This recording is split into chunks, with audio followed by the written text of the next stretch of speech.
नमस्कार। प्रस्तुत है आज का चिंतन। भारत विश्व में एक नैतिक चरित्र एवं मानवीयता के उत्कृष्ट आदर्शों वाला राष्ट्र रहा है। यहाँ के नैतिक मूल्यों, सच्चरित्रता एवं ईमानदारी की प्रशंसा विदेशियों एवं विधर्मियों ने भी की है। यहाँ की संस्कृति की श्रेष्ठता की गूंज सारे विश्व में पहुँचती रहती थी। तो दूसरे देश के व्यक्ति यहाँ की यात्रा करने के लिए आते थे और यहाँ की संस्कृति की महानता को समाज में निकटता से देखते परखते थे। एक चीनी यात्री जब यहाँ की सांस्कृतिक यात्रा पर आया तो उसने एक गांव में कुछ लोगों को झगड़ा करते हुए देखा। मालूम करने पर ज्ञात हुआ कि इस गांव में एक गरीब व्यक्ति रहता था। गरीबी से तंग आकर उसने अपने बड़े मकान का एक भाग एक धनाढ्य सेठ को बेच दिया। उस सेठ ने उस भूमि पर नया मकान बनवाने के लिए खुदाई कराई तो उसमें गढ़ा हुआ धन निकला। उस धन को लेकर वह सेठ उस जमीन के पूर्व मालिक के पास पहुंचा और बोला कि आपकी ज़मीन में यह धन गड़ा हुआ निकला है, यह आपका है, इसे आप ले लीजिए। वह गरीब व्यक्ति बोला कि यह ज़मीन मैंने आपको बेच दी, अब इसमें कुछ भी निकले उस पर मेरा कोई अधिकार नहीं है। इस धन को आप ही रखिए। यदि यह धन मेरा होता तो मैं यह ज़मीन ही क्यों बेचता। सेठ बोला कि मैंने तो केवल ज़मीन खरीदी है, उसमें गढ़ा हुआ धन नहीं खरीदा, अतः यह धन वह नहीं ले सकता। इसी विवाद पर दोनों पक्षों में झगड़ा हो रहा है।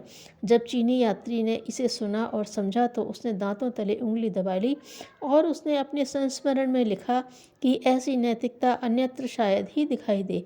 वास्तविकता भी यही है कि ऐसा चरित्र इस देवभूमि की गरिमा के लिए ही उपयुक्त था। यह देश ऐसे देवताओं का देश रहा है जहाँ लोगों ने अपनी सुख सुविधाएं, ऐश्वर्य, धन, मान, पद, राज्य आदि को सिद्धांतों की वेदी पर बलि चढ़ा दिया है। इस देश में राजगद्दी को फुटबॉल बना दिया गया था। एक ओर भरत उसे ठोकर मार कर राम की ओर धकेलते हैं तो दूसरी ओर राम उसे ठोकर मारकर भरत की ओर धकेलते हैं। दोनों का आदर्श विश्व में सदा अविस्मरणीय रहेगा। जहाँ अन्य देशों में लोग जमीन, धन, पद और राज्य के लिए कटते मरते रहे और सभी आत्मीय, रक्तीय, दूधीय संबंधों को भी ताक पर रखकर रक्तपात करते रहे, वहाँ इस देश में रक्तपात हुआ अपने जाति, धर्म, स्वाभिमान और मातृभूमि की रक्षा के लिए। भारत गांवों का देश है। इस देश में गांवों में जिस संस्कृति के दर्शन होते थे उसके खंडहर तो अभी जीवित हैं, लेकिन उसकी आत्मा अब वहाँ निवास नहीं करती। गांव के किसी एक व्यक्ति की समस्या पूरे गांव की समस्या होती थी। प्रत्येक व्यक्ति उसे अपने परिवार का सदस्य मानकर उसके हर कष्ट पीड़ा में उसका पूरा पूरा सहयोग करता था। गरीबी के कारण वस्तु और साधनों का अत्यंत अभाव था, लेकिन आत्मीयता एवं स्नेह की दौलत ऐसी थी कि संपन्नता का ठिकाना नहीं था। अभाव में लोग मिलजुल कर अपने कष्ट दूर कर लेते थे, वह आनंद और शांति का अनुभव करते थे। आज भारी सुख सुविधाओं एवं संपन्नता के होने के उपरांत भी वह आनंद और शांति उपलब्ध नहीं है। पहले लोग कच्चे मिट्टी के मकान अथवा फूस की झोपड़ी में रह लेते थे। यदि किसी के पास कुछ धन होता था तो वह पक्का मकान बनाता था।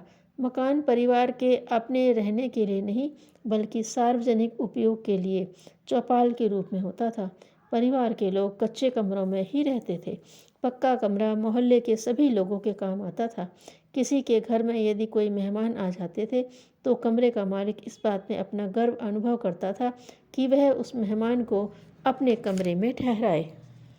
यदि किसी के घर में कोई गाय भैंस दूध नहीं दे रही हो तो पड़ोस के लोग यह ध्यान रखते थे और स्वयं उसमें घर के मेहमानों के लिए दूध दही लेकर आते थे। गांव में किसी का भी मेहमान पूरे गांव का मेहमान माना जाता था और रिश्ते में भी उसी प्रकार से संबोधित किया जाता था। जो आत्मीयता पहले पूरे गांव के लोगों के बीच थी वह आज परिवार के सदस्यों के बीच भी मुश्किल से देखने को मिलती है। अभावों के बीच जीवन जीते लोग माचिस का प्रयोग आग जलाने के लिए नहीं करते थे। होली के त्यौहार पर सबके सहयोग से अग्नि प्रज्वलित की जाती थी जिसमें सब लोग सामूहिक यज्ञ करते थे। नए अन्न की आहुतियाँ देते थे और आपसी मनोमालिन्य, द्वेष, ईर्ष्या को होली में जलाकर स्नेह से गले मिलते थे। उस होली की अग्नि अपने घर में ले आते थे, जिसे पूरे वर्ष निरंतर सुलगाए रखते थे। उसी का प्रयोग नित्य किया जाता था। यदि संयोगवश वह बुझ गई तो पड़ोस से मांग कर लाया जाता था। गांव में कोई बहुत धनाढ्य व्यक्ति होता था तो उसके यहाँ अखंड दीपक तेल का जलता था। सायंकाल होते ही उसी दीपक से अन्य परिवारों की बच्चियां दीपक जला लाती थीं।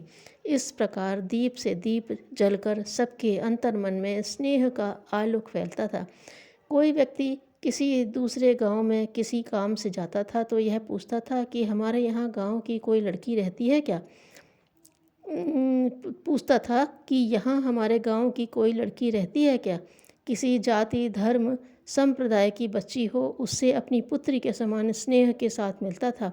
उसे उसके मायके के परिवार एवं गांव के सभी लोगों की कुशलता बताता था। लड़की स्वयं सबका नाम लेकर सबकी कुशलता पूछती थी। चलते समय वह व्यक्ति उस लड़की को कुछ पैसे की दक्षिणा देता था, जिसे वह लड़की अपने हाथ में लेकर माथे से लगाती थी और आशीर्वाद देती थी कि भगवान बहुत दे। आह, आज के इस विकास के युग में कहाँ गई वह संस्कृति, जिसके स्मरण मात्र से रोमांच हो जाता है, नेत्र गीले हो जाते हैं, दिल की धड़कन बढ़ जाती है।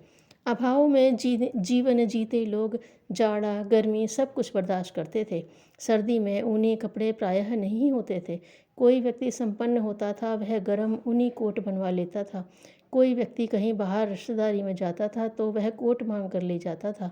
देने वाला बड़े स्नेह से उसे देने में गर्व अनुभव करता था। एक ठाकुर साहब अपनी चौपाल पर बैठे रहते थे। भोजन का समय होता तो अंदर से भोजन की 2 थालियां लगकर आती। ठाकुर साहब भोजन प्रारंभ करने से पहले यह देखते कि कोई आदमी गली से गुजरे तो उसे बुलाकर भोजन कराएं, तब वे साथ साथ भोजन करें। आज हम कितने विकसित हो गए, कितने सुख सुविधा के साधन हमें प्राप्त हैं।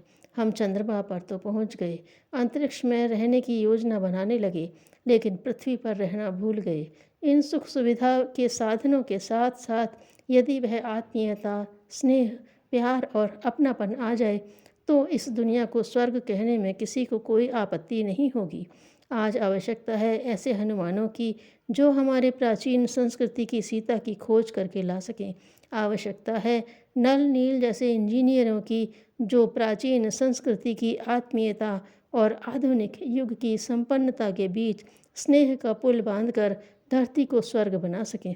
आवश्यकता है अंगद जैसे साहसी वीर की जो विलासिता रूपी रावण की सभा में विवेक का पैर जमा सके और संस्कृति की सीता को वापस करने की सलाह दे सके। आवश्यकता है आसुरी प्रवृत्तियों का नाश करने वाले धनुष की जो राम के कंधे पर शोभायमान हो और अनीति एवं विलासिता के रावण, आलस्य के कुंभकर्ण, फैशन परस्ती और स्वच्छंद कामुकता की शूर्पणखा से संस्कृति की सीता को मुक्त करा सके।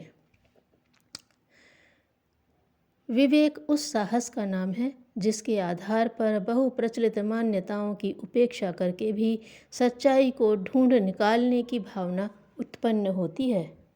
धन्यवाद।